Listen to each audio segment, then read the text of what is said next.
Où est Dieu dans ce pandémie? Là, tout le monde se pose la question. Où est Dieu? Le monde entier, tous les enfants de Dieu, tous les chrétiens, même ceux qui ne connaissent pas Dieu, tous veulent savoir, est-ce que Dieu voit ce qui arrive? Est-ce que Dieu voit ce qui se passe sur la terre? Quand on sait bien que Dieu connaît toutes choses, alors nous tous nous posons la même question. Où est notre Dieu, le grand roi des rois, le Seigneur des seigneurs, dans cette pandémie? Chrétiens, non-chrétiens, croyants, non-croyants, nous posons la même question.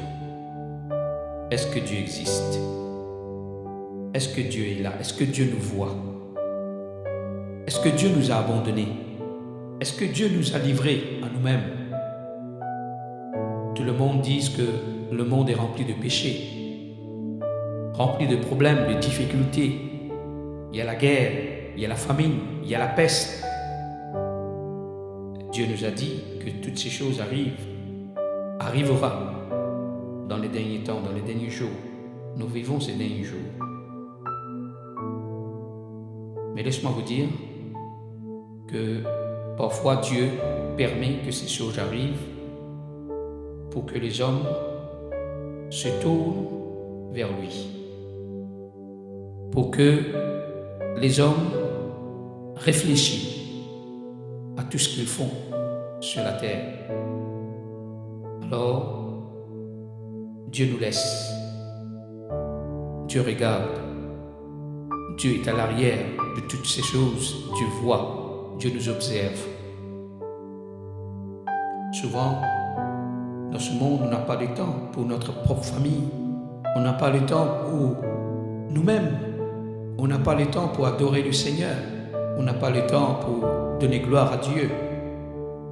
Alors, le monde s'est arrêté pour quelque temps. C'est ce que Dieu a fait, afin que tout le monde puisse venir adorer, célébrer, louer ce Dieu grand, vivant, afin que tout le monde puisse arriver à connaître Dieu, à aimer leur famille, à donner des temps pour leur famille, à donner des temps pour Dieu même. C'est pour cela que ces choses arrivent.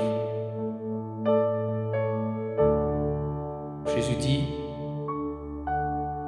Évangile de Jean, chapitre 11, verset 25, « Je suis la résurrection et la vie. Celui qui croit en moi, quand même il sera mort, il vivra. » Et verset 26, il est dit, « Quiconque vit et croit en moi ne mourra jamais. » Crois-tu cela? Si nous croyons au Seigneur, il est la résurrection et la vie. Il est celui qui nous sauve, il est celui qui nous libère, il est celui qui nous délivre. Il faut que nous venions vers lui. Il faut que nous venons vers lui, nous donnons nos cœurs, nous acceptons le Seigneur.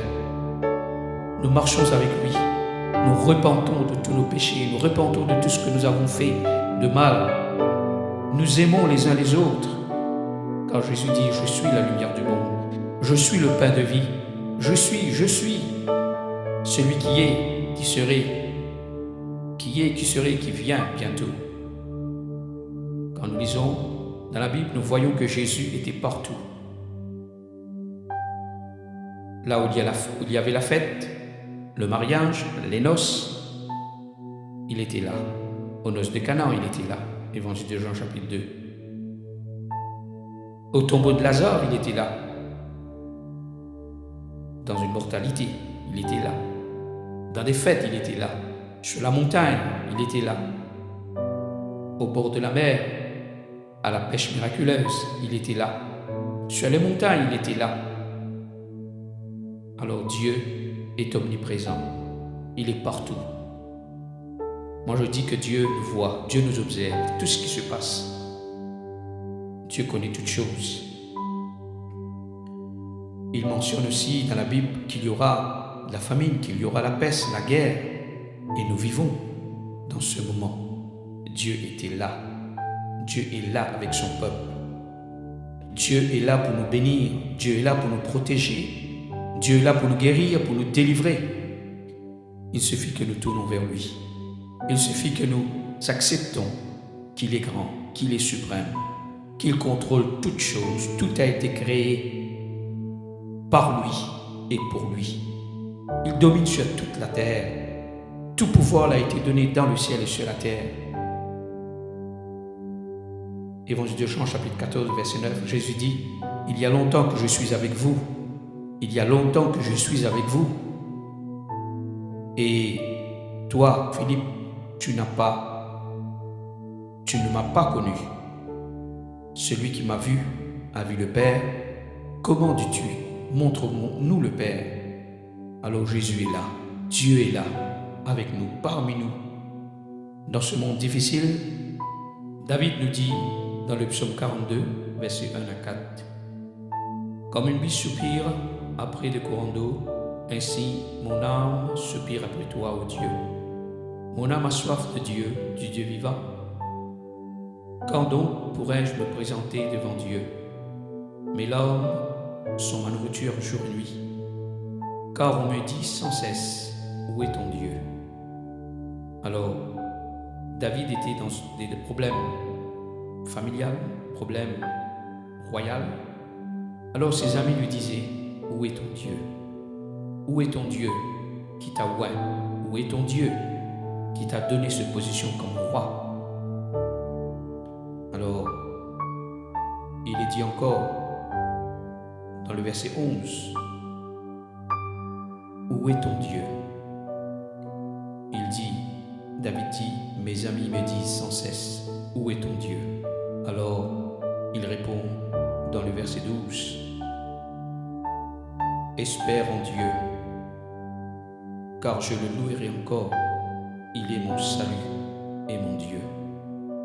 Alors, nous voyons que David a cette assurance que Dieu est là près de lui. Il dit que mon Dieu est mon salut. Mon Dieu est là. Je le louerai encore.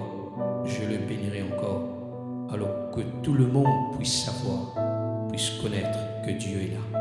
Dieu le voit tous. Dieu le connaît tous. Dieu connaît tous leurs soucis, leurs problèmes, leurs difficultés, leurs maladies, leurs souffrances. Et Dieu va le bénir. Dieu va les délivrer. Dieu va les toucher. Il suffit de tourner vers lui. Il suffit de lui donner leur cœur, leur vie. Comme il est dit, je suis heureuse avec vous tous les jours jusqu'à la fin du monde.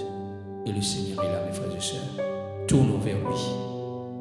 Disons comme David, comme une biche soupire après des courants d'eau, ainsi mon âme a soif de toi. Mon âme a soif du Dieu vivant. Cherchons le Seigneur. Cherchons ce Dieu vivant. Cherchons ce Dieu qui est grand, qui nous voit, qui connaît toutes choses. Que Dieu vous